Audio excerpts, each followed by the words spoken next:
Friends and family. How are you? We are live and direct from all parts of the world and getting ready to, to talk about education and STEM education. And I noticed a comment why these technical issues being worked out now. This is not encouraging. I'm going to comment on that because we have spent since Saturday 24 hours Saturday, 24 hours, well, 18 hours Sunday, working on Zoom events. And despite all attempts, Zoom events did not work. So then we had to downgrade to a webinar, and actually, webinar is working quite well. However, some people have challenges getting in. Zoom has changed their rules and regulations and back end. So it's not that we are not doing the work to get the thing properly done. And I'm going to make sure I say this because I don't want people to think we have not spent the hours that we have done as volunteer leaders doing the work to get us started. So, Mr. Ray, thank you for coming. I'm sorry you feel disencouraged, but we are encouraged because we are here and we are live.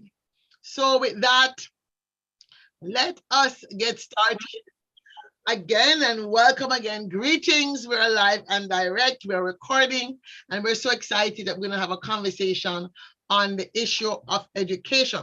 But before that, we are just going to get started with a brief, let's say, promo of what we have been doing and what we plan to do for the rest of this week. So sit back, relax, while I take the opportunity to take a breather and calm my own nerves.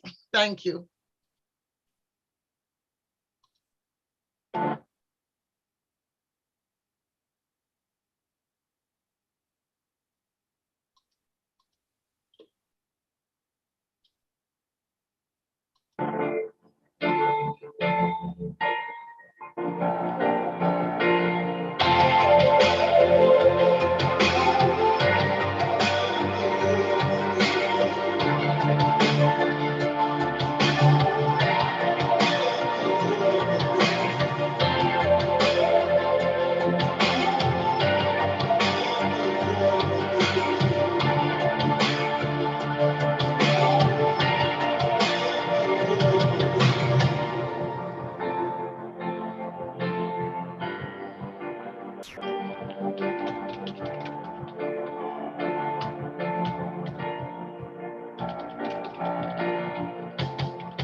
All right. So thank you, everybody, for being here. We have with us today Dr. Jacinta Higgs, and this panel is near and dear to my heart. I'm an engineer, and the issue of STEM education is one that really is one we really have to do more about, something we have to focus on. We are we are at a time when we're in the fourth industrial revolution. I've spoken about it a lot. I'm also a futurist, and we've spoken about it a lot about future shock and what we've been going through.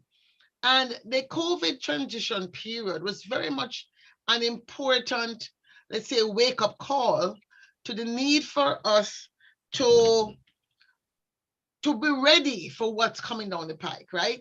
We found that many teachers in the Caribbean region were not, let's say, prepared to go online. We were behind the curveball in that regard. And so we have to do something different as diaspora in terms of how we give back to the region to ensure that our teachers are prepared, our schools are prepared to prepare our community for the world of tomorrow. And so today's session, we're beginning with STEM education, we move to disability education. And the third panel at 3 o'clock will focus on the issue of policy and what we need to do to move towards smart futures in education, a topic that's near and dear to my heart. So we have Dr. Jacinta Higgs. We're going to be joined by Jacinta Higgs from the great island of Barbados. Bahamas, the Commonwealth of Bahamas. How could I say that? Your necklace even has on your colors. I'm crazy. Your necklace even has on your colors. So thank you for wearing your flag. We're also going to be joined by Dr. Clovis B. Nelson. No relations. If you hear him say I'm his wife, it's not true. He likes to tell people that. Get my husband very upset. But Dr. Clovis Nelson, no relation. We may be cousins, who knows? Will be joining us as well in a few minutes. So the format for this conversation is each presenter will say a few words about their stands, about 7 minutes or so of presentation, and the rest of time is discussion. We do want to hear from everybody who is on this call attending concerns. In fact, I'm going to post in the chat our green paper that we're trying to update, because this conversation is really a policy conversation aimed at strengthening our advocacy. We're a volunteer advocacy organization. We spend time talking to AID, talking to State Department, talking to Congress, both sides of the House, trying to get support for US, both bilateral and multilateral support to the Caribbean region. That's what we do.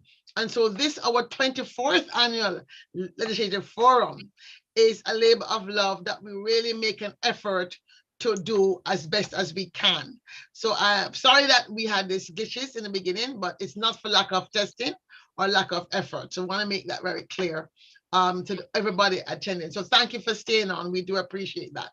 So Dr. Jacinta Higgs, I'm going to ask you to talk a little bit about yourself and why you were so eager be part of this event and what it is that Bahamas has as a challenge with all your island people scattered across the sea, and what opportunities you see for changing that, and how do we then as diaspora do the work to get you on board. Thank you. Thank you so very much, Dr. Nelson, Madam Chair, for this opportunity. I was eager to participate because I recently served in the Bahamas government as the director of the Department of Gender and Family Affairs. And then additionally, I served as the director of the Sustainable Goals Unit in the Office of the Prime Minister. I currently own a school. And so, and that's, you would normally have church schools and you would have schools in terms of a conglomerate, but I literally invested my pension in a school. And so therefore, anything dealing with education, dealing with persons with disability, I'm eager because I had cause as my job to report to the United Nations on the progress or the celebrations, the challenges, the concerns, and the commitments of the Commonwealth of Bahamas at CEDAW in Geneva. And so those are where the conventions are signed. Prior to serving in that capacity, I didn't know about these things. I knew STEM, and I knew disability, actions, laws, etc. But I did not know the signatory power of what Commonwealth, Caribbean, international countries would have signed with the United Nations. And more importantly, what did they sign or endorsed or ratified? And then most of all, what is the role of civil society in learning about it? And then more importantly, keeping the government's feet to the fire so that those most vulnerable and most marginalized are protected. And so I currently serve as the Assistant Treasurer for Civil Society Bahamas, which is the apex umbrella organization in the Commonwealth of Bahamas for NGOs. And so I would have had then a very unique experience. It's a burden too, though. It was beautiful. I enjoyed it, but it was a burden, meaning that I'm in private, so I suffer the experiences as a small private business owner, Black woman, and in the form of a school, because schools really are nonprofits, but it's still limited liability. Additionally, I would have served in the government. So I know what the government's responsibilities are and what should be happening. And now I serve in civil society Bahamas, meaning I'm a part of a group that really has the responsibility to help people to understand what their rights are, what are the expectations of government. So to enhance the quality of life of everyone, no child left behind, no family left behind. And I know that's easier said than done. And so today, I won't just present on the Bahamas because it, it was necessary as we are celebrating Caribbean American Month for me to do a research on all of the countries. Additionally, I am still a member of the National Gender Machinery group, and that group consists of a representative from every Caribbean country whose responsibility it is to report to the United Nations on the celebrations, challenges, and concerns regarding STEM education. And so as we look at the topic, again, STEM or STEAM, and please guide me, Madam Chair, at this point, can I proceed to share? Yes, yes. Beautiful, beautiful. So a part of what we were asked to do as panelists was to look at the differences between STEM or STEAM. I want to add a few more in there that are used interchangeably, but they're different. They're very distinct. And then what about equity and what about relevance for this new movement in education? How is it relevant to the Caribbean islands? And what about decolonization? How does that fit in with education? And then finally, are we culturally responsive in the industry of education sector in the Caribbean? And so I spent time doing full research and consultations with fellow colleagues across the Caribbean, and I'm happy to share very briefly STEM and STEAM, the distinguishing factor. So STEM is STEM, so that's the science, technology, engineering, and mathematics. And then STEAM is STEAM, science, technology, engineering, arts, and mathematics. And so with the arts, it is powerful. I love STEAM as an owner of a school, as a science teacher. I promote STEAM because STEAM brings in both the left and the right-hand side of the brain at the same time. So it allows the children to be innovative and creative, and yet also spatially relevant and focused. And there is an exactitude with the sciences and the mathematics.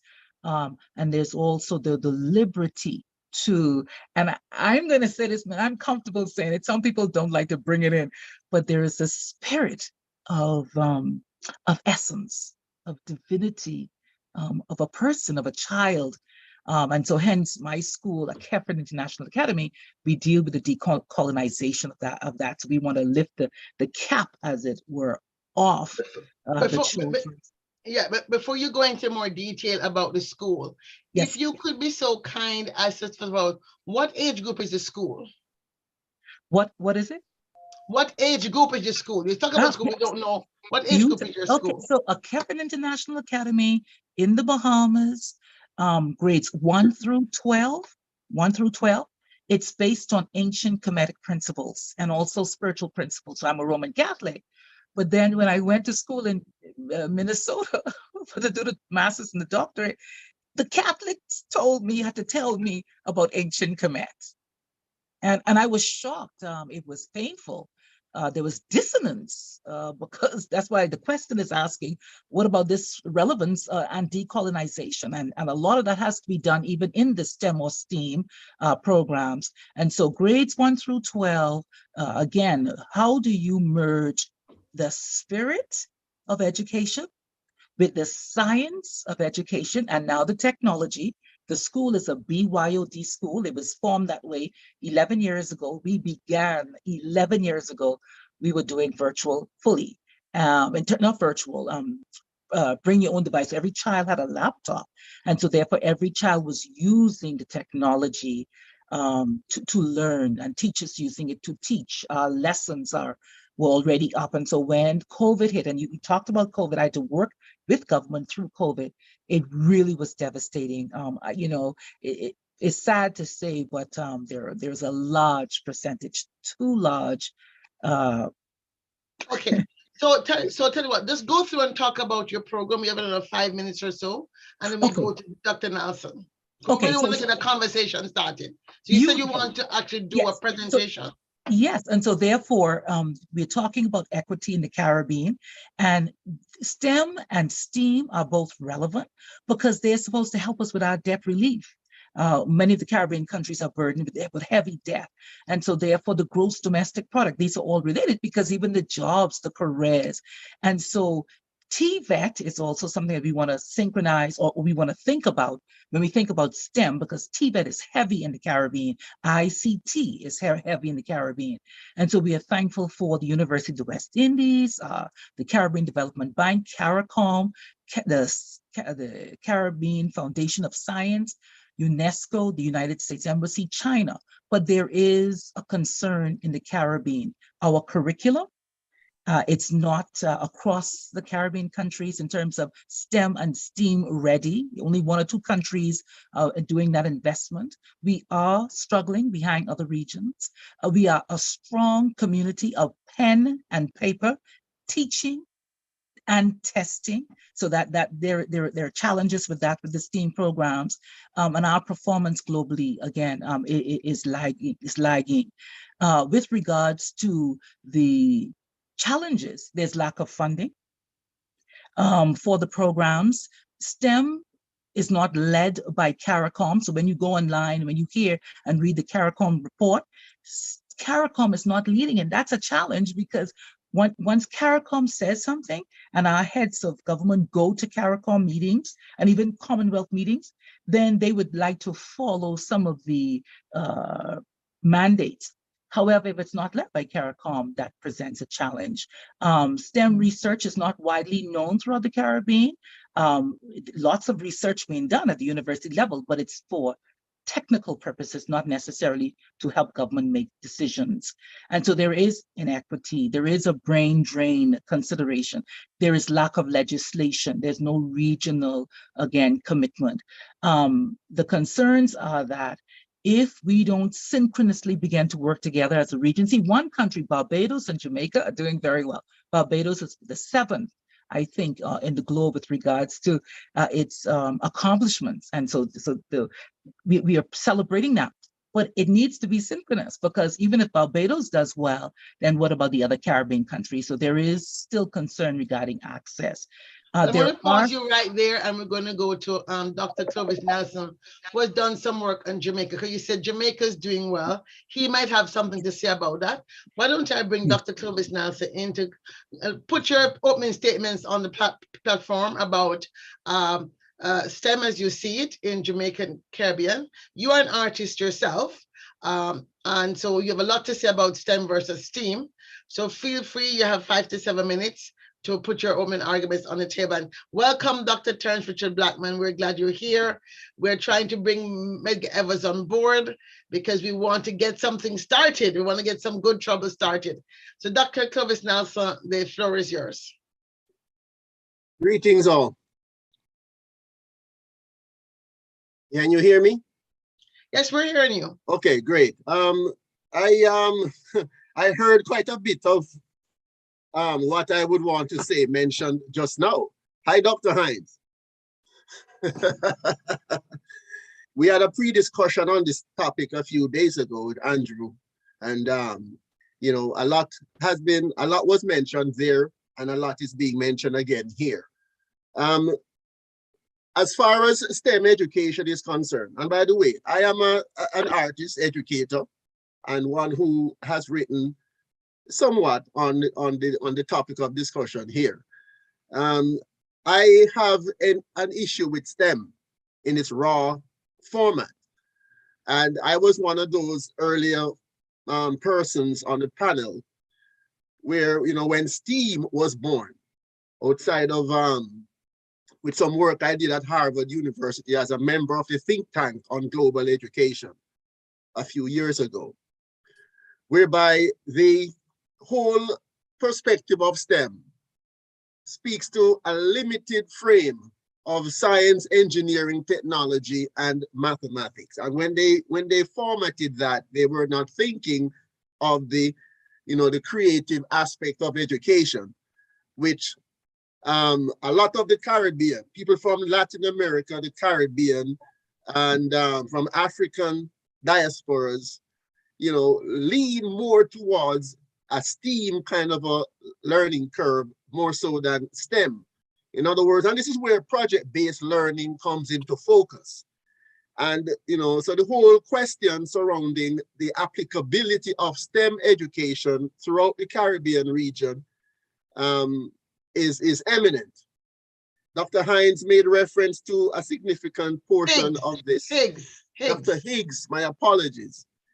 A significant portion of this in our opening remarks. And so pretty much our notes are pretty much looking, quite mirror image of the one of the other.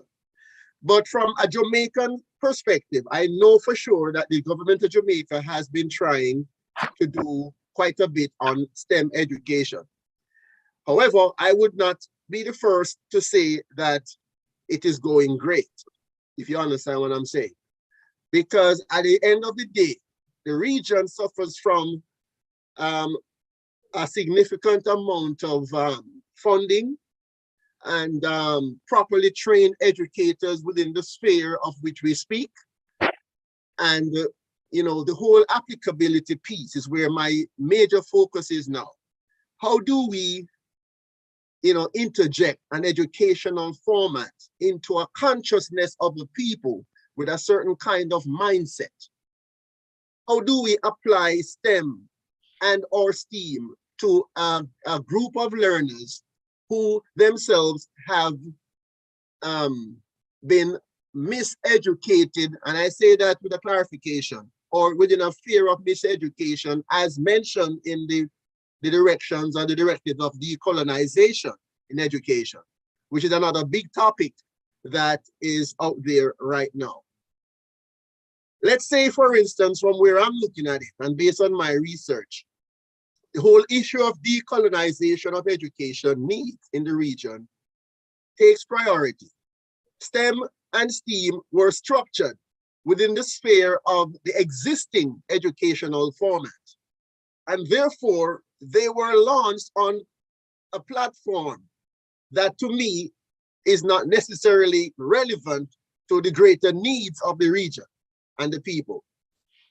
And I say this with another focus, another look at how can we infuse the cultural, culture-centered learning that the Caribbean region seems to demonstrate a lot of in terms of how the students think, where they are at their levels of learning. How do we really reach them outside of the traditional norm and the one-size-fits-all educational frame in which we expect them to function? And, so in a nutshell, that is where my research is right now. That's what I see going on, not just in Jamaica, but across the region from a broader view. And this is my personal view here and my own readings on the topic and research on the topic. And therefore, going forward, the question now is, how relevant is STEM education to the Caribbean region? And how applicable is it against the backdrop of 1, economic deficit, 2, leadership questions, 3, teachers' preparedness and, accessibility to that which would make it necessary or relevant, going forward? How do we look at all of this? I prepared a little slide presentation. I'm not too sure how to bring it onto the forum here. I'm not sure we can actually take it either, because I'm going to challenge some of what you just said and keep the conversation going. So you said something very important. Okay. What do we need as a region?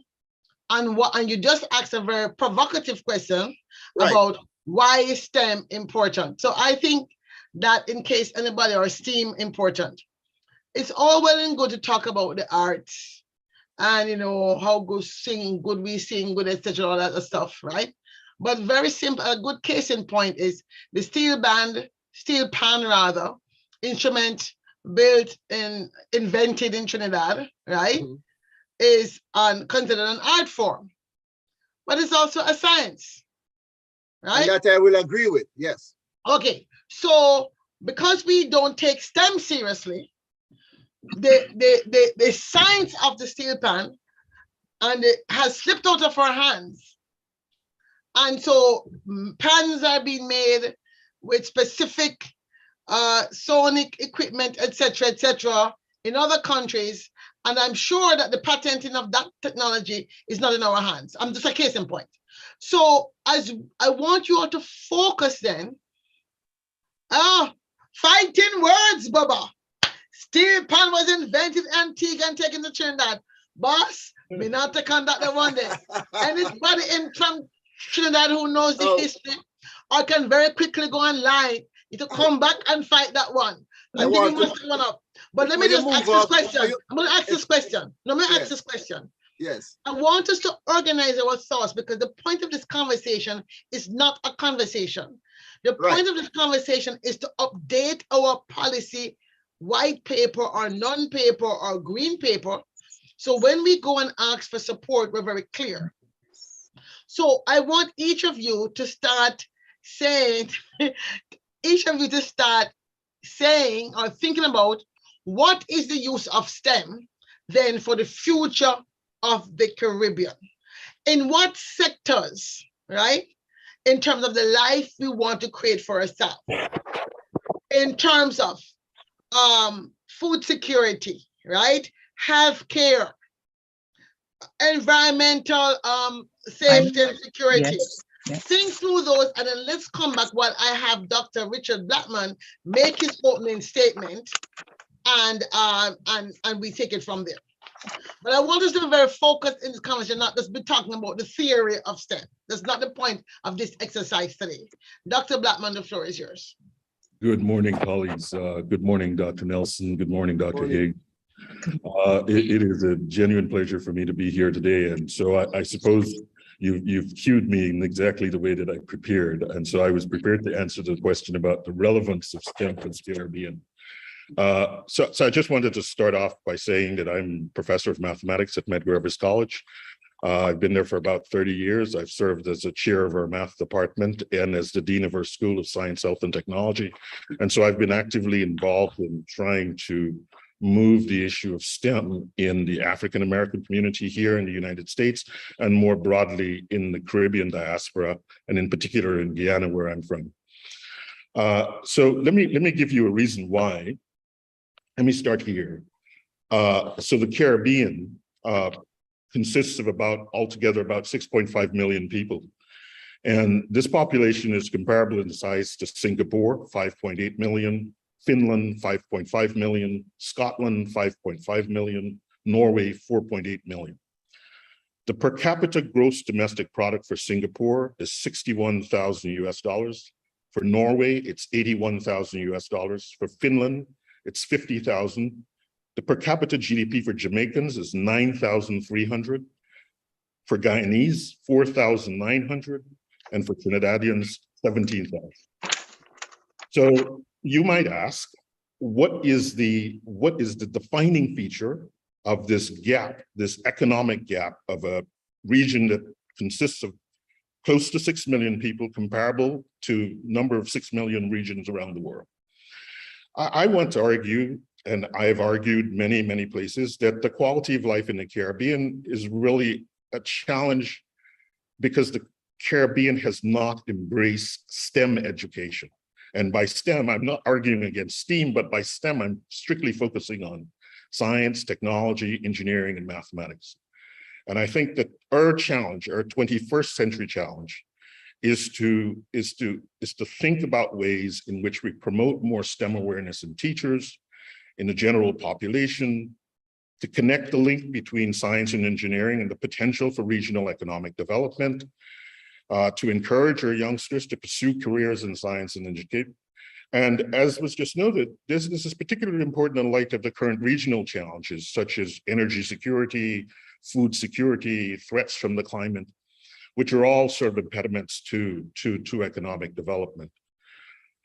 as you have noted, I think one of the reasons that the Caribbean countries have not been able to commercialize, the question of pan, right? I mean, we have not been able to commercialize our science and technology for economic development is because there's not been a really strong cultural focus on engineering in the region. And, many of us still refer to technicians as engineers.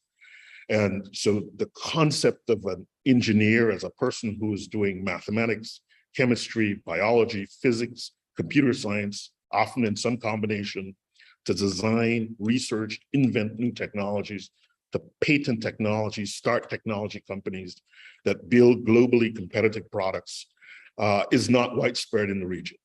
And that, I think, is our challenge. And I think even more, so the reliance on engineering, physics backgrounds for engineering is kind of understood, but it's not widely appreciated that, the very basic mathematics curriculum for engineers begin with things like single and multivariable calculus, differential equations, linear algebra. So I Googled as part of this linear algebra and CXC. And I could only find algebra. Linear algebra is the area of mathematics that facilitates the conversation that we're having now, right? So Google is a linear algebra company. In 1972, and this will be my last thing, and then I'll continue the argument, the region established the Caribbean Examinations Council, and its mandate was to provide the Caribbean with syllabuses of the highest quality, valid and reliable examinations and certificates of international repute for students of all ages, abilities, and interests, service to educational, and to ensure, to ensure the global human resource competitiveness of the Caribbean. And I want to answer your question by saying, do we believe that today we are a globally competitive region in the world? Our aim in 1972, when we established our Caribbean Examinations Council.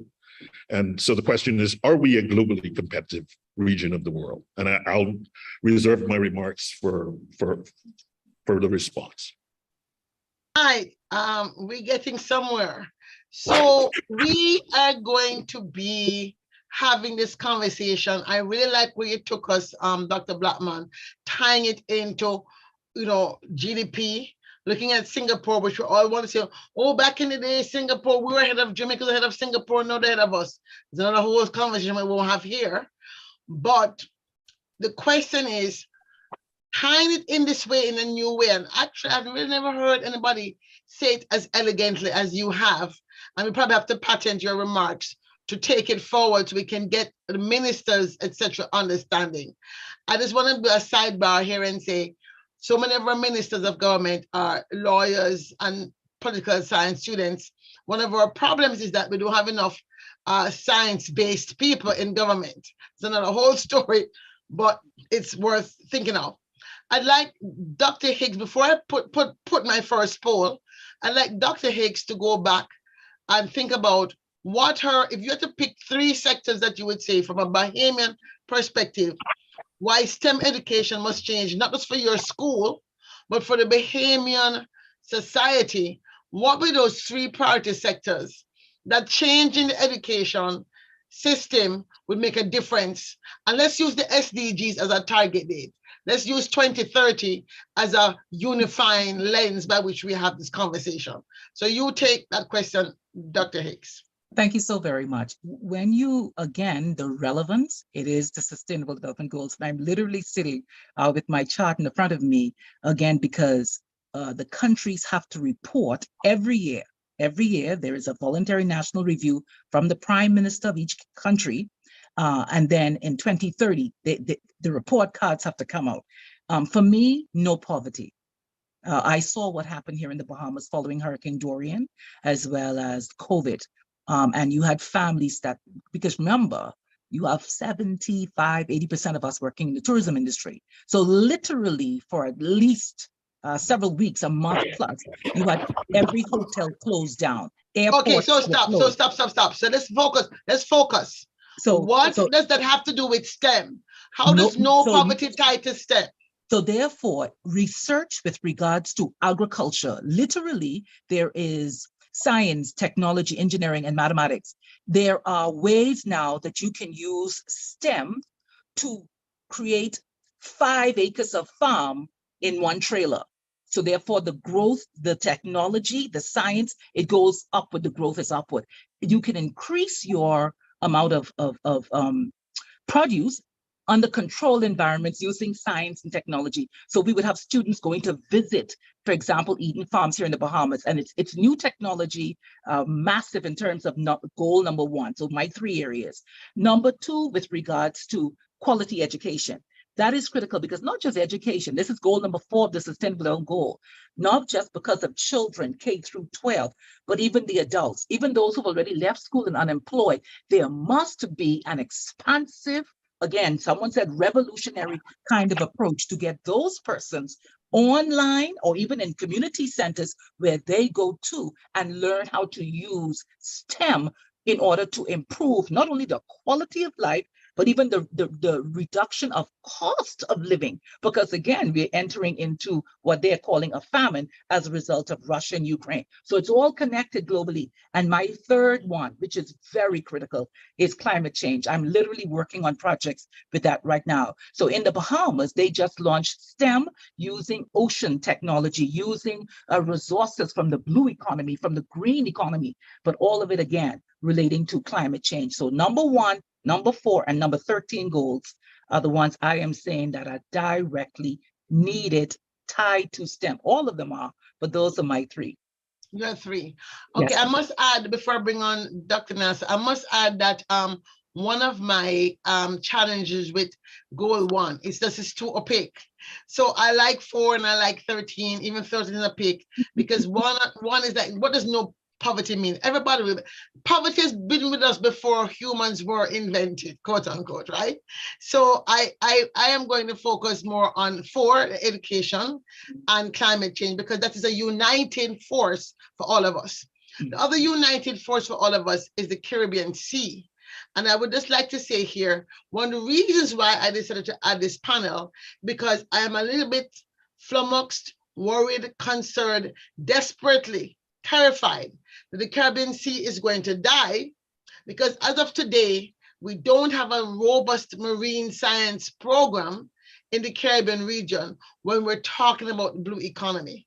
Most of us are afraid of the sea, or we just go to the beach, but we don't understand what the sea is, what it can do for us. So let me hear from Dr. Nelson, Dr. Clovis, his top 3, let's say, sectors for which he would like to see a project-based learning around STEM be applied so we can move our development mindset to another level.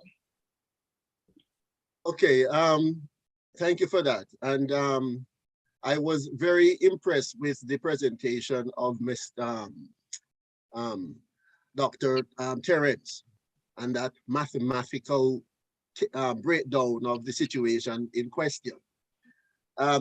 For me, Dr. Terence, the whole mindset of STEM education has to be tweaked to introduce more of STEAM and beyond STEAM, if we are to be fair about the whole thing.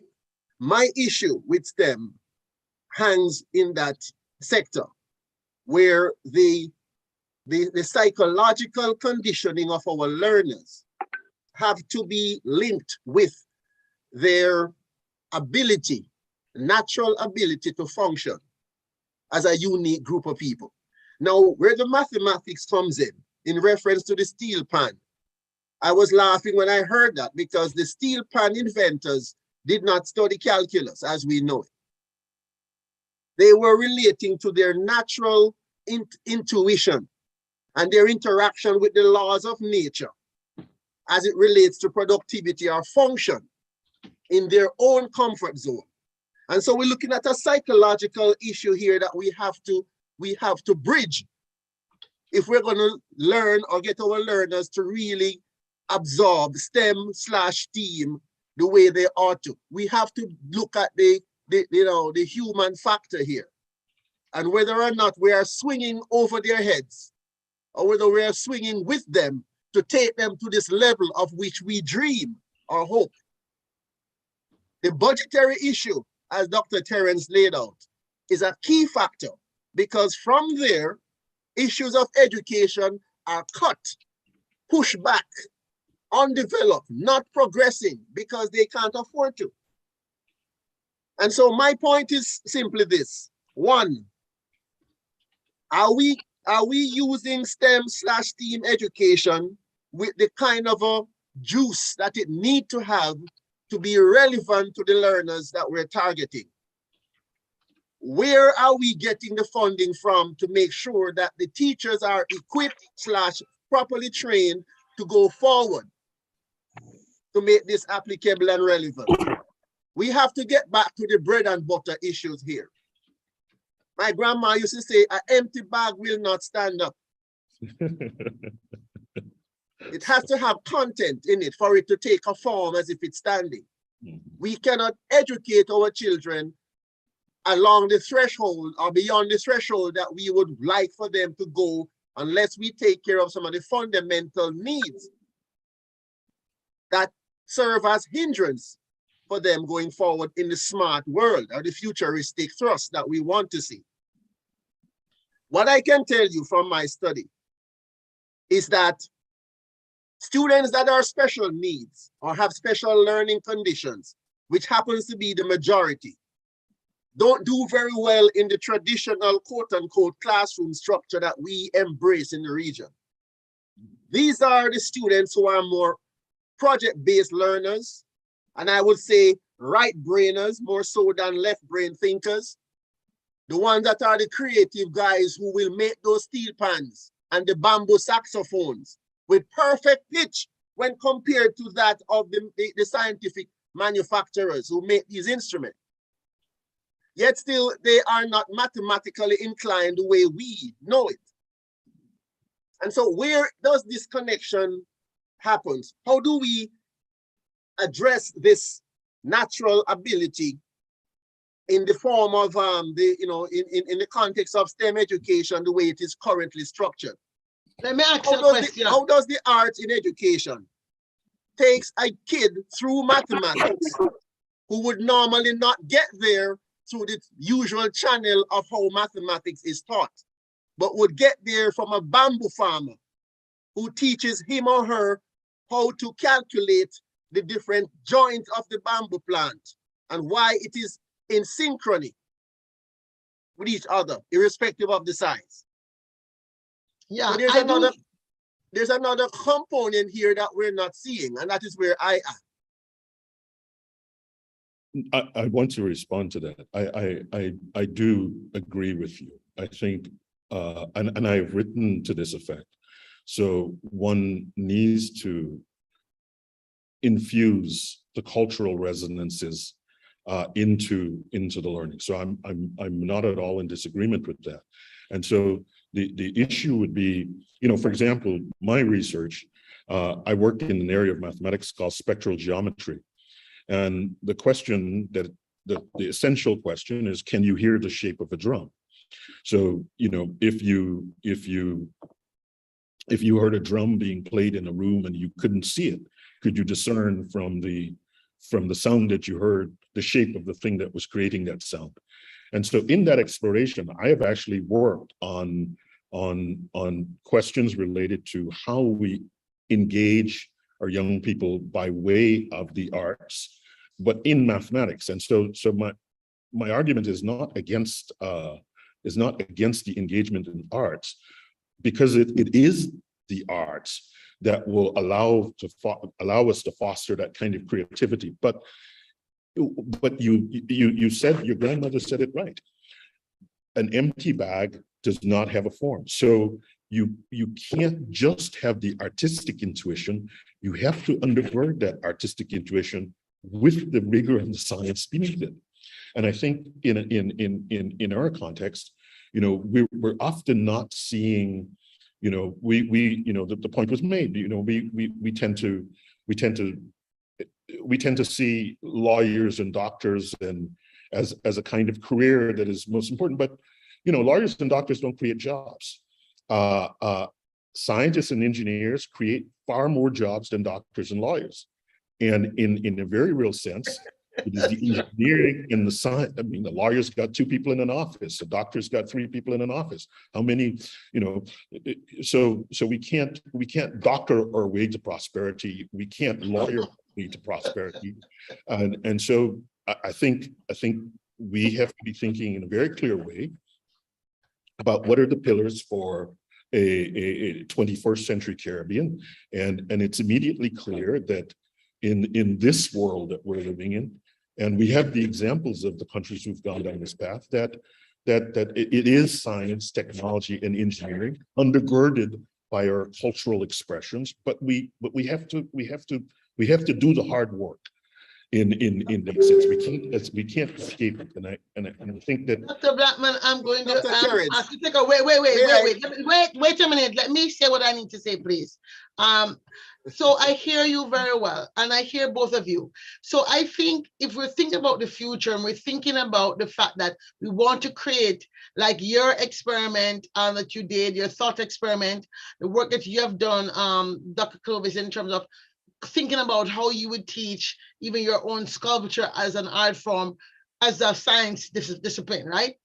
So the question then is, how do we help the region move that to what is the current status, and how do we get the teachers of teachers, right, as our first level of thinking, to decolonize their mind that says, okay, this is the way I learned it back in 1985 or 1975.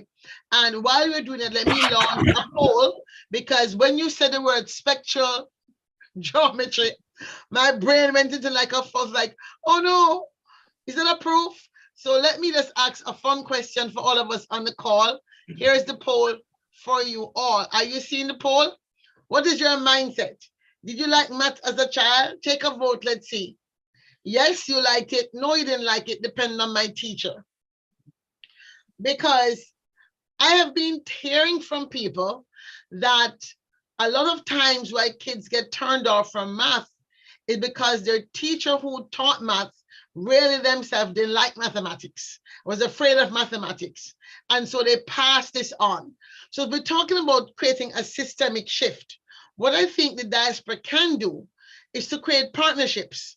And so we already have a potential test school, right? Dr. Higgs is here, she has a school. Because sometimes you have to start with what you have, okay? We can't change everybody. We can't get CARICOM to change. We can't force CXC to listen to us. That's a reality.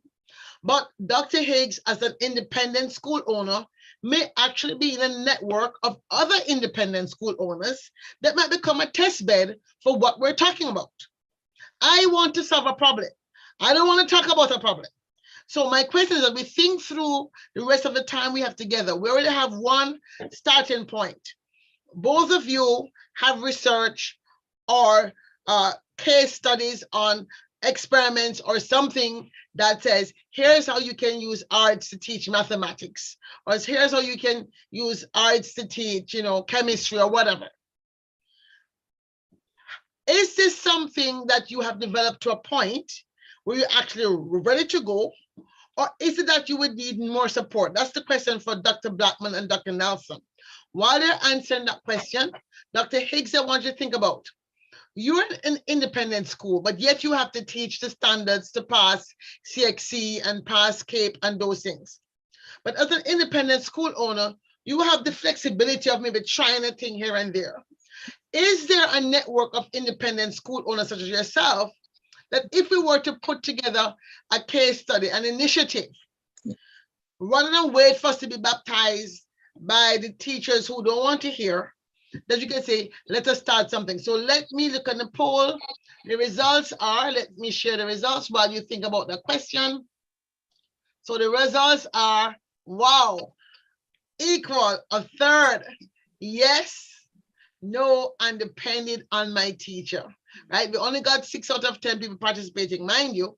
But I think that's actually very interesting that we have this, this spread. I'm not sure if people who are not able to participate can put in the chat what their feelings were. I'm going to ask that question because that actually reinforces where we want to take the conversation. In our document, we specifically said, what we want to do as diaspora is get support from USAID, World Bank, and all the other agencies that are supporting education reform, right? And so if that is the case, what do we as diaspora plan to, how do we as diaspora plan to share or to advocate, to talk to the people who make these decisions in these organizations, who, yes, they might be well-minded, well-meaning, but they didn't go through the system, half of them. So the different response and design lens by which they view the problem. So let me go first to Dr. Higgs to tell us about how are people, from your experience, you're in the ministry, how is the shift to project-based learning and new styles of learning? How is the teacher training colleges but listening to this need for a shift? So that as Dr. Blackman and Dr. Clovis start to think about how we can actually go and advocate, where are we going to throw these seeds of wisdom on, or are we throwing it on stony ground? Thank you so very much. Several things. One, I heard you earlier, which is when we write the paper, when we write for funding, what must we say? And please, Honorable, I want us to reference as a part of our concept note, Professor Cardinal Ward, a professor of electrical engineering at MIT. Out of everything I would have searched, I'm talking about days just going through trying to learn as best as I can from the Caribbean perspective. Professor Cardinal Ward has the most powerful programs. So there are SPIES program for the children, robotics, computer coding. He has teacher training in about 15 of the islands. The Bahamas just was one of the last ones to join, where there's training, internship for the teachers. There are online programs. There is venture capital experiences for persons interested in STEM and STEAM. There's a coaching club. He wrote a blueprint. And so again, I heard the doctors talk about the blueprint. So he also has about, I'm sure, about 20 different pieces of researched articles, peer-reviewed, with regards to what is the blueprint for the Caribbean going forward. So I just want to acknowledge that in terms of what it is that he would have done. Also, with regards to the University of the West Indies, Mona, St. Augustine's, and Cayville campuses, they are trying their very best, but this research is citing that it's still a little challenging with regards to what they're doing. But teacher training is critical with regards to the teachers who are going to be the ones, the agents of this shift. Are we prepared? And I'm telling you that we are struggling. You asked, what about right now? Are we ready? Am I ready? Definitely, there is a cadre of teachers, science teachers, but again, funding is critical. And so therefore, I saw where they said the World Bank, there are billions of dollars. And I know this from being in government. The World Bank has money. Caribbean Development Bank has money for it. IDB, Inter-American Development Bank, they have money for it. And even the European Union, there's $800 million earmarked for activities such as this in the Caribbean by CARA Forum. I attended the meeting in 2021, and I'm not hearing where the monies are being spent. And yet poor Dr. Ward, as he and his team try to do things for STEM education in the Caribbean, they're limited. They're limited. And so therefore the banks, Scotiabank just released 5 days ago, $10 million grant call for proposals, because the banks, all of them, and that's why you've guided me back to the Sustainable Development Goals, they have to account. These countries and these banks will need to account every year. It's getting closer to 2030, and Secretary General Antonio Guterres is embarrassing them. They will be named. And finally, for me, please involve civil society in whatever you do, because governments are burdened. They already have, like he says, 6 people, 2 people working in a particular area, and they cannot fulfill what is being asked for with these 17 sustainable development goals. So you asked me what sectors, I gave you my 3 favorite, but I am telling you, there are 17 sustainable development goals, there are 169 targets, and there are 233 indicators. And I can tell you 50% of those 230 indicators calls for STEM action. So for me, it's about education, capacity building, and training. It's about grant writing, training, just even to write for those grants. All right. So when you ask, when we put our paper together, let's put the government's feet to the fire with regard to the sustainable development goal. Let's educate them, because like he said, we just had an election and you had persons who went out, some who just came in, never even realized about STEM, or they weren't taught about STEM, or that's not their focus area or area of expertise. I am struggling under the lack of funding for STEM, the lack of trained educators for STEM. And so I just wanted to share that with regards to putting it in writing in the paper, so that when it goes forth, there is credibility based on the research from the University of the West Indies. There's lots of research. I can send this document to you that I found, so that we can cite what they're saying. And we need to go back and visit Professor Cardinal Ward, because in his research, he literally talks about the blueprint. And he talks about every area, including what Dr. Terrence talked about. Economic is one of his main reasons for doing it. So, so let me just jump in right there. Dr. Ward is well known to us. We actually honored him many years ago. He's a physicist and an inventor. So he really is a distinguished person of Caribbean heritage. And so this need for teacher training then is what we have been talking about. But now I think we have a team of people such as yourself who really help us move it forward, because we've been able to move forward on the disability front, which is coming after this session, right? But we have not been able to move it forward so much on the STEM education. So we have a good half an hour, at least 45 minutes left to flesh out this as one area, and any other areas. My other area I want us to get to, maybe it's not your area of expertise, but I do want us to talk about the food security issue, the agriculture training colleges issue, because it's tied back to STEM. So it's teacher training in general for K through 12. There's the agricultural colleges, second area. And the third area is the marine and maritime area, which is something that should unite all of us. So let me go back to now to Dr. Nelson, Clovis Nelson, to go back to, I know you've been trying to design some programming. Explain to us what has happened in the past when you have tried to get people to say, okay, look at this as a potential, even for a case, to even do a trial pilot. How have you found response to people in Jamaica? You have talked about piloting something. Have you got response from small schools that had no funding, government but no funding? What has been the response to the pilots that you have been designing in terms of testing out even one course? The floor is yours.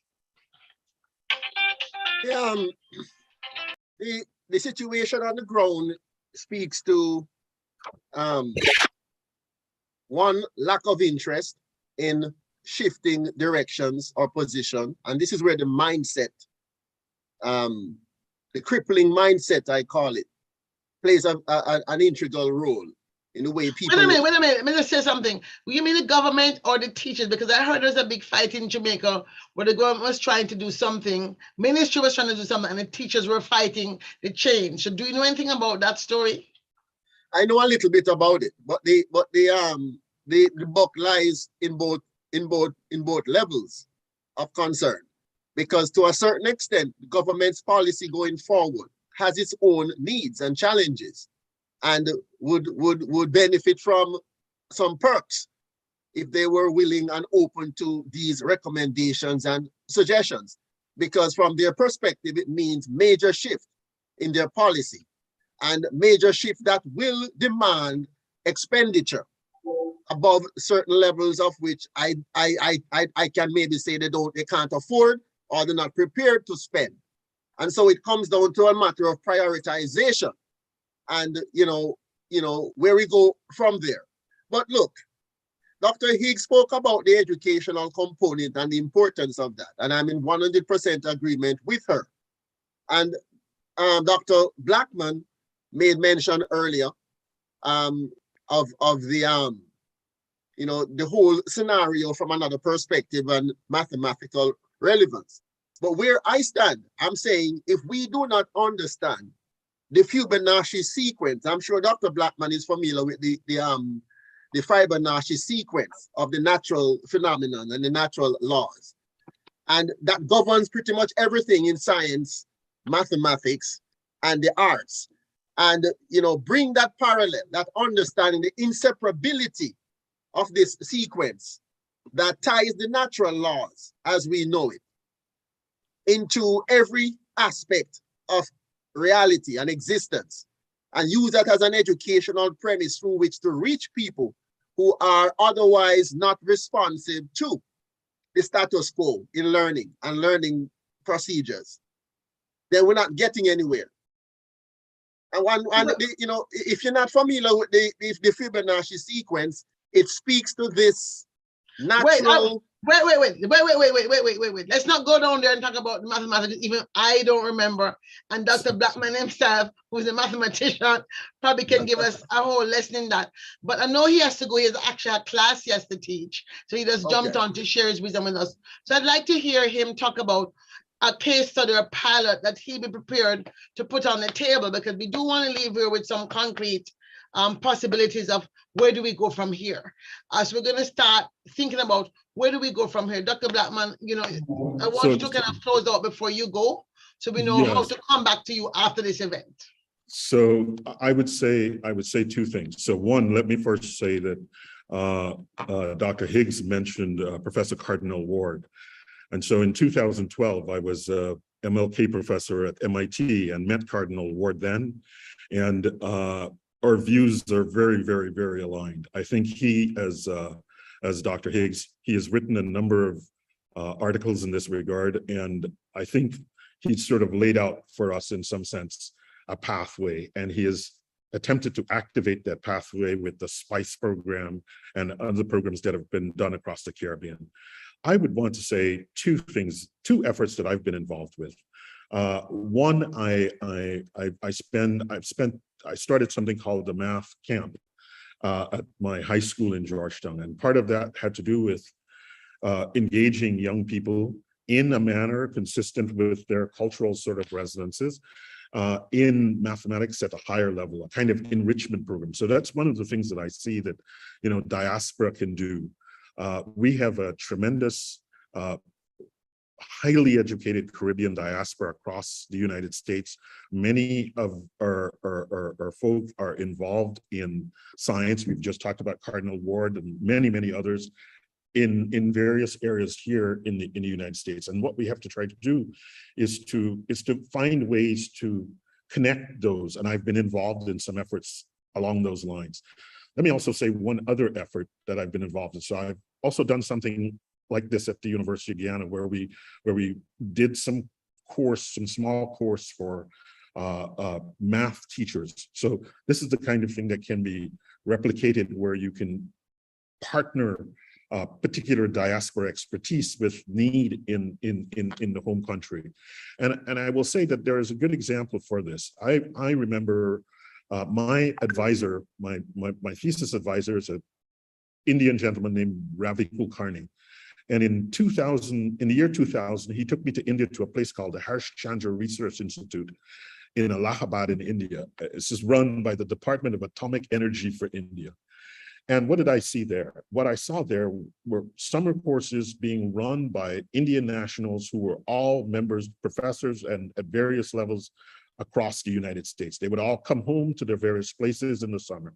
And I think we have to figure out how to better leverage our Caribbean talent in this context. So, the one thing I would really like to see is, opportunities for, Caribbean diaspora academics, engineers, people with expertise to interface with their counterparts at University of the West Indies, interface with their counterparts at the University of Guyana, interface with their counterparts in Jamaica at UTEP. CMU. I mean, these are all immediate linkages that are there for us, but what they need is a kind of enabling environment. And I've noted in your document that you've moved in that direction, and I would think that this is something to be amplified. We really need to have that partnership be supported by an entity so that, you know, for example, UE knows that they're getting something, the person who, so that it's a real partnership that has mutual benefit. I think at this point, just based on my experience, is that these partnerships are often dependent upon the people who are involved and not dependent on, and they don't have the support of the larger structure. And so as Dr. Hicks was sort of articulating, we need to do two things. We need to work on the inside, but we also need to kind of do, as you're doing, Dr. Nelson, to provide an umbrella under which these collaborations can take place. And so that's you know, that's what I'll say. And I'll once again thank you for and colleagues for inviting me to be a part of this conversation. Dr. Blackman, there's a Jamaican song by the late great Honorable Robert Nesta Marley that says, "Them are go tired to see me face. You're gonna be tired to see my face," because you know Medgar Evers is near and dear to my heart. It's the heart of Caribbean Brooklyn, and we really want Medgar Evers to become a leader in the diaspora education transfer. We want to try and redefine Caribbean Research Center at Medgar Evers to be a home for this. I have an MOU with the organization, ICS with them, and I'm trying to bring my futures lens into that thing as well, because sometimes to get the Caribbean futures going, I mean, if do it from Medgar Evers and not from Jamaica, because sometimes you have to come from the outside. So everything you say is valid. Thank you for taking time, and we have to run to your class, and I'll let you go, but we'll be back in touch. Thank you very much, and have a wonderful afternoon, colleagues. Yeah, take care. Thank you. So Dr. Higgs and Dr. Clovis, here we are. We have heard some really good information from Dr. Blackman. I'm so happy he called in. It means that now he's part of our team automatically. Once you get into a meeting with ICS, you kind of get stuck with being a part of the team. We really have heard from somebody who, just the way he languages stuff, you know, he's going to be a very great asset. Because I think many people are sort of in awe of people who are mathematics professors, right? They won't take me and you too seriously because they think you can do that. But mathematics professors, they take a little more seriously. And physics professors like Dr. Ward, because it's so much above most of our heads of contemplation. So we've talked about the possibility of doing this kind of training. But Dr. Higgs, you didn't kind of expand, and I'm not sure if you don't know. I was asking specifically about independent schools like yours, because sometimes an independent school has a little more flexibility to move, and we don't want to get started and run into a brick wall and get discouraged. So have you actually consulted with other independent schools, or would that be something you would take up? So we know it's not just one school. We have one independent school in Bahamas, one in Jamaica, one in Guyana, and then we have a little cluster of 4 or 5. So when we start, we have something to start with. Beautiful. And so please forgive me, I just got passionate, because undergirding any recommendation, even Dr. Blackman, any recommendation I have found is the funding. And so definitely, if I am provided with funding at my school, immediately my students are preparing to go to Egypt to attend COP27 climate change conference. No other school doing that. I know why though. I know why. I know that we just had a flood here the other day and 5,000 chicks died from one farm alone.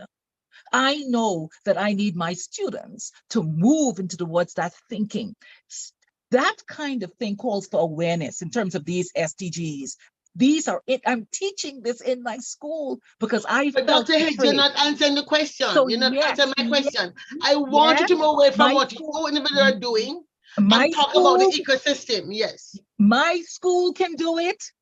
Other schools here, I'm a part of the independent schools. They'll be glad to do That's it. what I asked you. Yes, but you need funding. So I just gone right back. No. I didn't understand that. I asked you, is there a network of independent schools? Because if you go as one school, that is not changing a system. Yes. So is the independent schools only in the Bahamas? Or is there a Caribbean network of independent schools? You have both. You have both. And they work. Okay. With, yes. So yes. Okay. All right. So great. So we've heard two things. On the receiving end, we have independent schools K through 12. Now, let's move up to the teacher of teachers, because this is a way we can have one practical potential case study where we're working with the teachers who teach in those schools. The curriculum, right? Yes. Right, yes. Perfect. Now, there is the ecosystem of the teachers' colleges. Yes, I'm an aggressive moderator, Mr. Ray, because I am been doing this for 29 years and I'm getting old and I don't have no time to waste, right? So, Dr. Clovis, in your research of the educational institutions in the region, I'd ask you to look at that.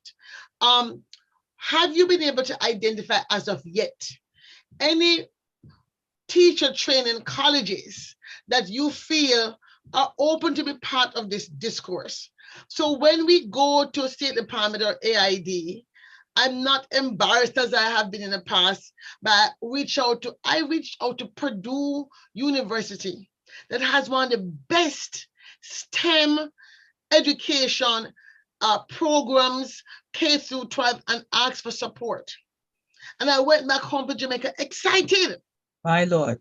And I fell into a brick wall and bust up my head because they looked at me as, who the hell are you to come and tell us and talk to Purdue on our behalf? Not because I'm a graduate of Purdue, so of course they listen to me. Not because I was honored by Purdue as an outstanding alumni. I'm on the wall of the Industrial Engineering School, so I feel that that gives me a little bit of privileges. And I go back home and run into a brick wall. So Dr. Nelson, Clovis Nelson, in your research on the colleges, Knox, Michael, Shortwood, all those in Jamaica, plus the others you might have reached out to outside of Jamaica, is there a receptiveness that when we in the diaspora say, let's do a teacher to teacher something, exchange, let us ask for support from State Department, from World Bank, from whomever, for a teacher training camp, a math teacher training boot camp that Dr. Blackman can do? Do you think those big colleges are ready? I think they are ready in terms of principle and the recognition of the need, but ready from the perspective of how do they fit that into their status quo or their structure as it exists under the directives of the Ministry of Education is another question. How do they make this transition is a question. Where does the politics fall into this lineup? So, you know, basically from the onset, they are ready in terms of the individuals, the way they're thinking, their need or their want to move forward or to do something different and new that is more parallel with the actual needs of the students or the learners. They are ready. But then you walk into a brick wall, that same brick wall that knocks you off your feet, I believe it is. Where how do they implement all of this when they have a blueprint, though archaic, that they have to embrace and follow, and that they cannot change because they want to change it or they see the need to change it. Change comes from another level. Change comes from another reality that they are in tug of war with.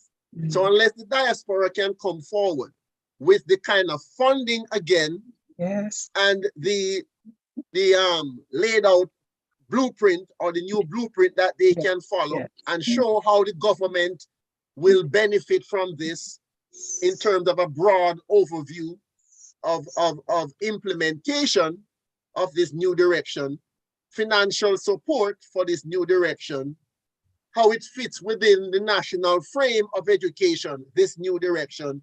That is where the challenge really is. A college by itself cannot make that determination. It is tied into politics. Okay, so basically you have answered my question. So we have to then look at the private universities as well. So we look at, let's say, a Northern Caribbean university that's run by the Adventist school, or the Southern Caribbean University in Trinidad that's run by the Adventist school, church, or Belize, I think, have a couple colleges that have been started also by church organizations. Because you see, this idea of the decolonization process, let's talk about that. The decolonization process that you and Dr. Higgs are talking about, from my perspective, as somebody who is an insider, a Washington insider, who worked for 30 years in the belly of Babylon, so to speak. Mm-hmm. That the discourse on how we move the development agenda should not be determined only by, do you come with funding? The Jamaican national anthem,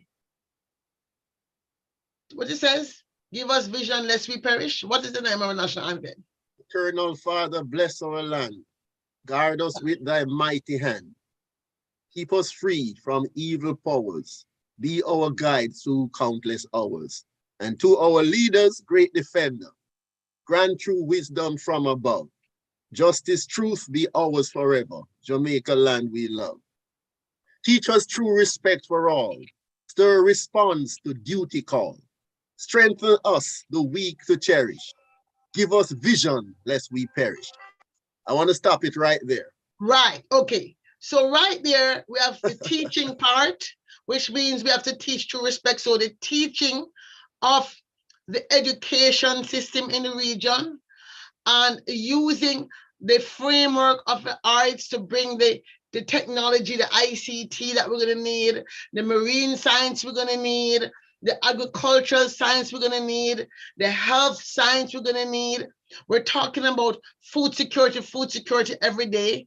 And I asked the question last year, when last have the agricultural colleges met together as an ecosystem with the Faculty of Agriculture at the University of West Indies?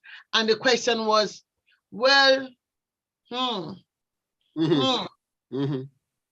haven't met. No, I won't say any more on that. Go, Dr. Higgs, go. Dr. Nelson, thank you for the guidance with regards to the funding. They came with the Bible, and they now have the land, and we are left with the Bible and no land.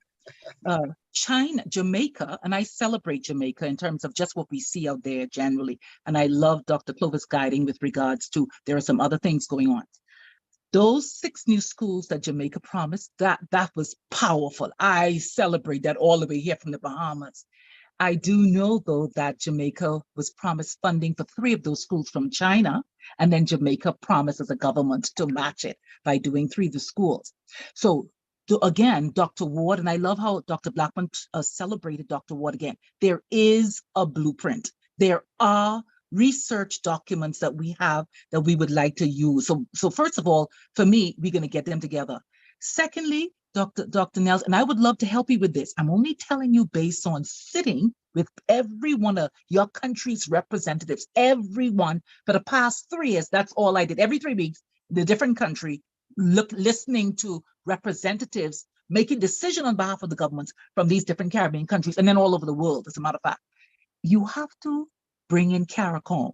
So as a part of, so even though like I have a small independent group, yes, we will do it too, but let me tell you where they will beat us. That's what Dr. Nelson was saying.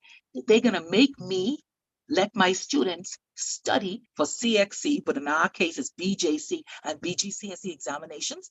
They're going to set that up as the goal and the priority, and those are valuable. Our Caribbean, that's why our Caribbean students do very well. But now we are saying, let's bring in some more of the STEM and the STEAM beautifully so that we can begin to compete. We can begin to find employment, jobs outside. We can begin to work for the big companies. We can begin to infuse income in our countries, etc. I hear you saying that beautifully. And I'm sharing that you must go through CARICOM so that they can lead. You have muted yourself. Go ahead. You muted yourself. Yeah. That a call was coming in. Yeah, we need regional policies. I am telling you, my commitment to you on this, in terms of paper, I will go, because I had to study these sustainable. I will go through these and I will pull out every one of the goals from the Sustainable Development Goal, the indicators, so that when you present it to these countries, you will show them every year. They can pick and show the United Nations with the diaspora help how they will be able to accomplish these indicators. And by the way, these United Nations people, like, they talk badly about United Nations in terms of it policing the world and its superior kind of complex. But do you know that these Sustainable Development Goals, for 3 years, the United Nations came around to the Caribbean, all over the world, African region. Those goals, those 233 indicators in these 17 goals, came from civil society and some government involvement. But those goals are really ours. And the funding is not their money. I'm a part of the Bahamas Reparations Committee. That money is our money that should have come back to us a long time. So Dr. Nelson, I'm just sharing with you that let me help you with some of the, so I don't know the mathematical thing. I'm one of those, thank God for some of my teachers I had, but math 4th grade, I don't know no more beyond that. I'm verbal linguistic. So let me write out for you, or pull together, help with a working group to put together a United Nations document that I know how to do for doing it for government. Now use it for civil society and using it for you, this organization. So we could read every organization, every time we put a document down in their face, we will be putting back them their mirror, their document, asking for the funding. We have blueprints that have already come from our people. We have, I read Dr. Ward's stuff, excellent stuff. And we have others like Dr. Blackburn. You have Dr. Nelson here. So I'm saying, I see. Thank you so much. I'm seeing some people on the call. I'm seeing Janice Wisdom, who has been very instrumental in doing a Read Across Jamaica program.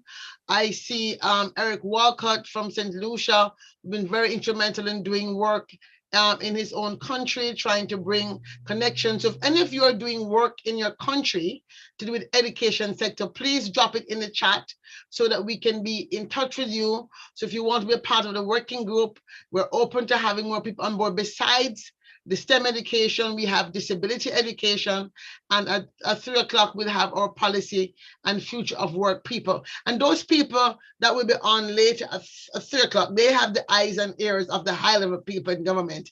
So by bringing them on board and having them participate, our hope is to have an insider who knows how to make change. Because sometimes if you don't have an insider in that is already quote unquote a recognized person who is willing to at least run interference for you, you also get the door shut.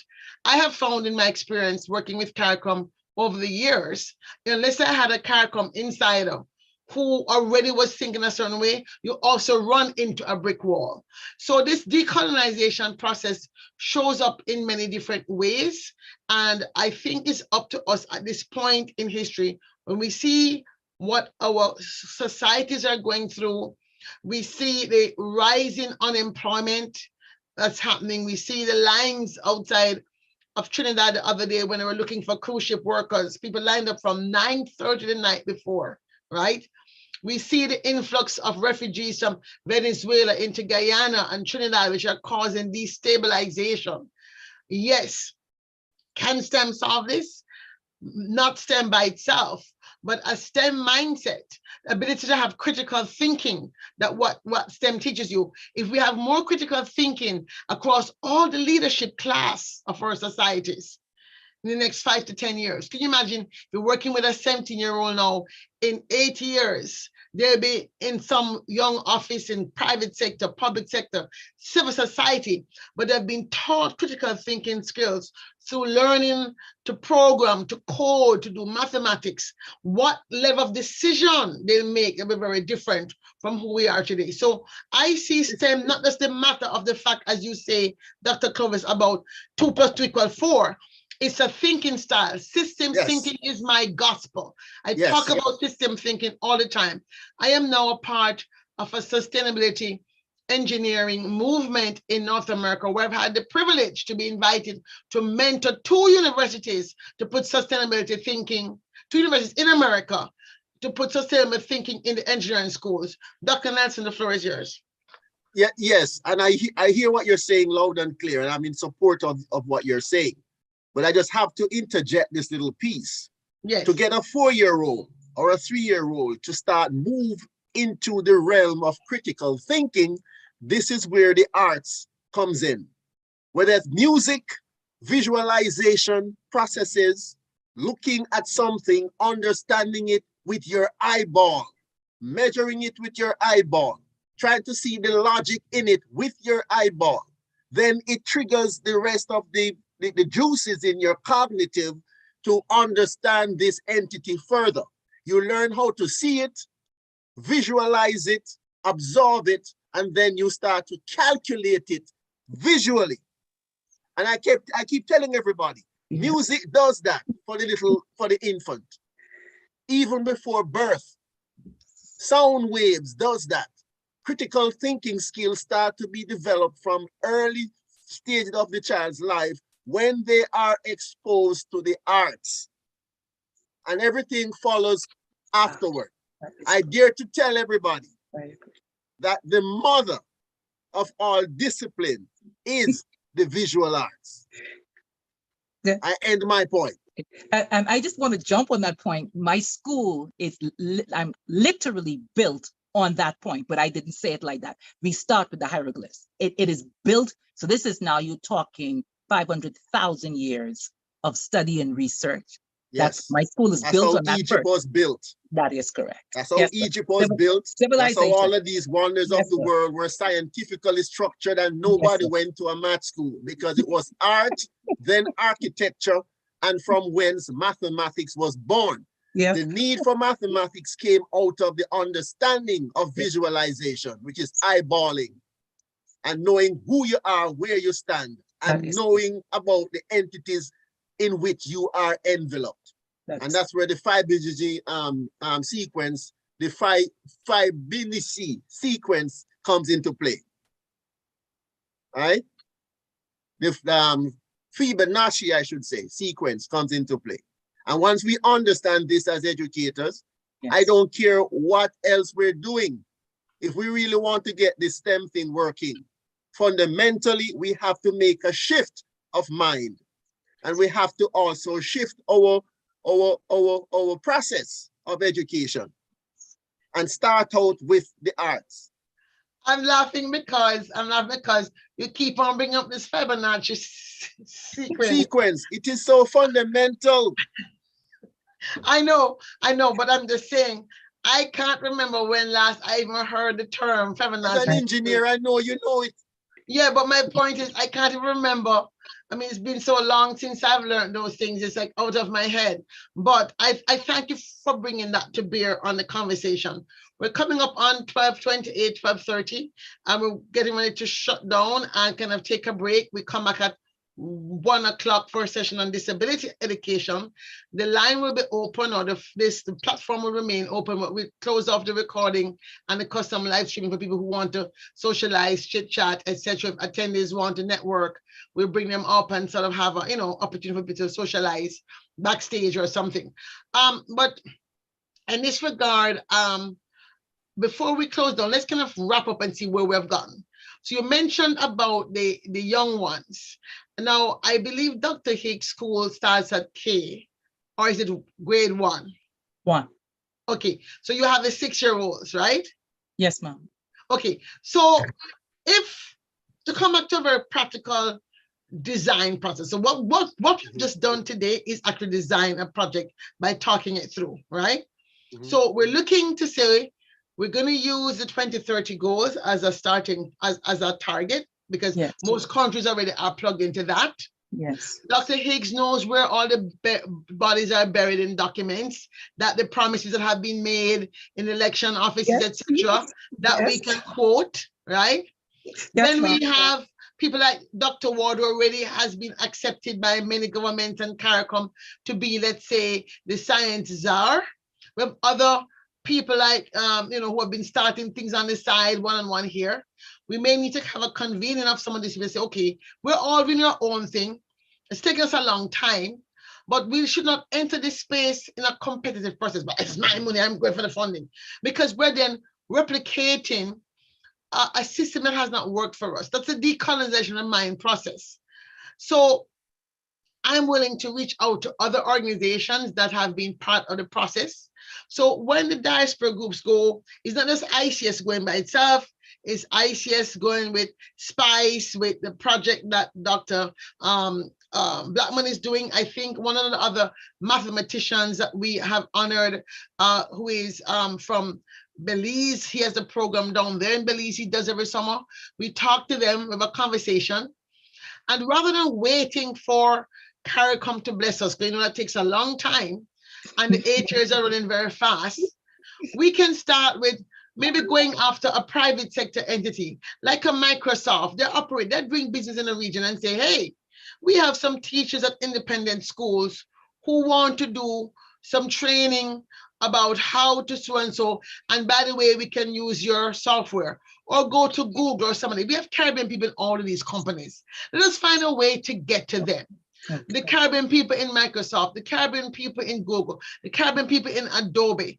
Let's find a way to get them and say, show us how, help us help our people. Secondly, in terms of labs, we know many states here in America have online labs already prepared to teach chemistry and physics. Access to laboratories have been one of the critical gaps in our region. If you're in a family island, Dr. Higgs, doing CXE chemistry, God bless if you can have access to a lab, right? God. Yes. So how are we going to even know you can do something if you're not even exposed to it? And so now that so many labs have gone online, we have to figure out in what states. Is it in Maryland? Therefore, I can go and harass the governor of Maryland. Is it in Massachusetts? Janice can go to California. The people on this call that live in different states can check out education, but just Google online labs by the state Department of Education. And once we find out, we can come up with a lobby that says we as Caribbean Americans living in the state can approach the Department of Education to see if it's feasible for them to share the data. And if they say, no, it has to be funded, we then go to AID and say, Maryland or Massachusetts said they'll share their data, but they need to get funding to do that. So the labs then become available online to teachers who teach chemistry and physics in the Caribbean. These are not heavy lifts. This is something that we can do without funding, because my theory of change is we do what we can do, and then the universe, God, the creator, whatever you want to call him, her, she, it, right, opens the door for the next thing to happen. And that has kept us alive. It certainly has led to the formation of the Caribbean Space Society, which I'm grateful that the Vice Chancellor of UG, University of Guyana, the President of UTT, and the President of NCU in the Caribbean saw the vision and joined up to get started. I must say I tried with the College of the Bahamas and I wasn't able to get through, and then subsequently the president changed. So maybe Dr. Higgs, we can go back to the new president and get a Caribbean Space Society Advocates Club chapter started there. We do what we can as after school programs. We do what we can as summer programs. We do what we can with independent schools, because we have to sometimes lead CARICOM to where they say they want to go. Civil society has to lead. We cannot wait. Yes. I hear what you say about going to CARICOM, but my experience is civil society has to lead. You have the floor, Dr. Nelson. You have the floor. I am enjoying all of this, but I would like to suggest, yes, I'm very serious here, that Dr. Terrence, who just left, I love that guy. I love his thinking. Dr. Ward, Dr. Higgs, my wife, Dr. Claire Nelson. I'm just kidding. And myself, I would like to see us working together going forward on this proposal in terms of unifying that document for submission. That has to be hinged on what I would call, value of educational equilibrium. Okay, STEM is there, STEAM is there, and other entities are there that we're juggling with. But how do we bring them to an equilibrium and understanding of equity of thinking among ourselves, right? Don't reinvent the wheel, that's already there. How do we make it tangible so we can proudly present a one document to whomever, wherever, for the kind of a funding that we need going forward and the applicability going forward? All these brilliant people, you know, talking with each other and sometimes talking over each other's heads. When do we gel? That is my question. And how do we gel? Well, I think that I mean, I just met Dr. Blackman, but the fact that he came, and I must say he came at very last notice, is a testament to the fact that he really wants to see something happen. Do something, yes. Dr. Ward has put a lot of personal time. I know this. I haven't talked to him all of this year, yes. mind you. But speaking to him last year, I know some of his frustration he has with the process. And, you know, we're all, you know, I would say on the northern side of 50, northern side of 60. So we really have to also identify where the younger mathematicians and physicists and chemists, etc., and artists and educators who also want to give back, and find one or two who are willing to join the table. So we really have a robust table. So when we go to these institutions, and I must say, Dr. Higgs, when we talk about the United Nations, and we see right now where some of our former ambassadors are in positions of influence, right? Yes. It's up to us to also hold their feet to the fire. Precisely. Because, I mean, yes, you're there to do your job, but you know how these institutions work. You know that civil society has to become a driver of change in the region, or we're not going to get anywhere in a hurry. And so what ICS as an advocacy organization commits to is to continue to hold the door open to the US Congress, hold the door open to the US State Department, hold the door open to USAID, OAS, World Bank, and the IDB, where we have some leverage, a version of us being in Washington, D.C. and having history working in these places, and really use the post-COVID drama, if you will, or post-COVID trauma to be a springboard for change. I have not really been traumatized by COVID, to be quite honest. Apart from the first 3 weeks, once the dust settled, I saw it as an opportunity for us as a diaspora to change. And in 2020, we did something magnificent as a diaspora. We were all depressed. Everybody was going to give up. And I said, no, if you used to have a festival, you used to have a this, we're going to do something, we're going to do it online. How can we let Dr. Nelson? Why not go work? I said, let's do something together we've never done before. And so together, the diaspora is stronger today as a collective than we were 2 years ago because of COVID. More of us speak to each other, more of us share information. The call we had with the US State Department, I think on May the 25th, we had over 80-something people signing in to hear about the Summit of the Americas, right? 144 signed up and 80-something signed in. So my point is that for some people, COVID has been a wake-up call.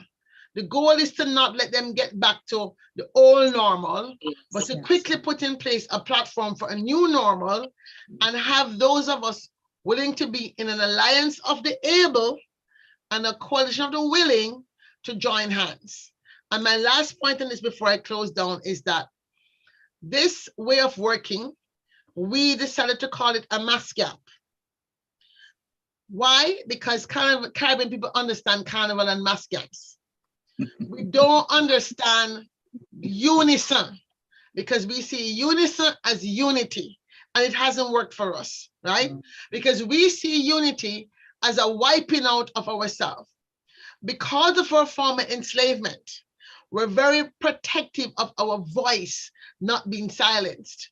So many times when you create umbrella organizations, they do not work because people feel as if they have to be the king of their own shop. So we're trying a new model based on our culture and our spiritual experience. Back to the spirit part where we started Dr. Higgs. Yes. Our spiritual approach is to let people find the level where they are that want to participate. Some people start their own organizations. Some people become a partner. Some people become a member of ICS and work because they don't want to start anything you don't make any sense. But we work with anybody who is serious enough to have demonstrated that they're capable. And I use the word demonstrating that I don't have the time to work with startups right now. I really don't. So a Dr. Higgs who has a school, a Dr. Warden has a program. I'm happy to subordinate myself to people who I know have demonstrated leadership. But we work with people who already have demonstrated. We don't work with startups that have not demonstrated that they're capable because we're too far ahead to go back. So that's what I have to say on this. I'm really excited about this discussion. I'm happy I persisted. And I do feel we have a thing. Now, Dr. Dave, who corrected me, Dr. Dave Ray, says that he's been harassing me the whole time. But, that's how we are, Caribbean people. We're bad, And wait a minute, before I close up, let me just say, Dr. Ray has said in writing here that the steel pan was invented in Antigua and taken to Trinidad. And I'm not a steel pan expert. And he says it's nothing to take on, it's documented. But I do want to say, I'm saying it out loud, so people will find him on his Facebook page and let the games begin when the Antiguans and the Trinidadians, now maybe it was an Antiguan who moved to Trinidad who started, I don't know, maybe, but that is something I think. I just like that steel pan piece, because it authenticated my point as an artist, Yes, it and did. the mathematics and the science. So that steel pan piece came in perfect for me. Yes, it did. Yes. Because He's I remember also saying that wait a minute, let me just finish what he said. He also said we should construct a proposal that says financial support from all these entities or NGOs to see which of the groups will bring you to the table to negotiate. And so, yes, we have already a process in place.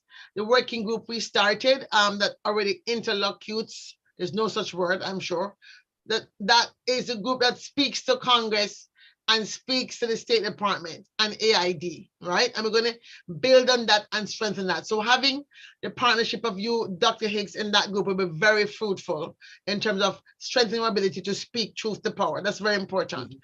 And then once we have the ecosystem worked out, remember it's not the STEM, we have a STEM, we have disabilities, and we have this bigger, let's say, teach the future thing that I'm pushing, futures literacy, sustainability literacy, so we can save the sea and our environment. All of that will go into one education working group document that then is farmed out piece by piece to different, let's say, potential partners going forward. So thank you all for listening. Thank you for being here. We're going to shut down the recording as